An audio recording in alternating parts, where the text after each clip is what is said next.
দেখেন আমি প্রায় 5 ফুট 6 ইঞ্চির বেশি আছি। অবস্থা কেমন দেখছেন? ও ভাই, উনি পুরো ডুবে গেছে, উনি অলরেডি দাঁড়াই আছে। এই আপু, আপনি তো পর দাঁড়াইছেন।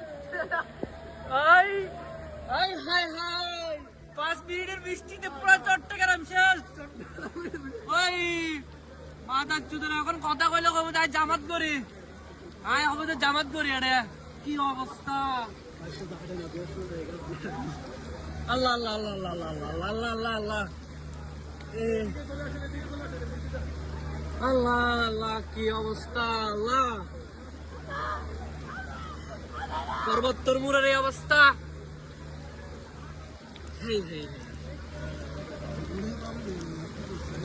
ভাই আমি তো ভাবি নাই কি অবস্থা।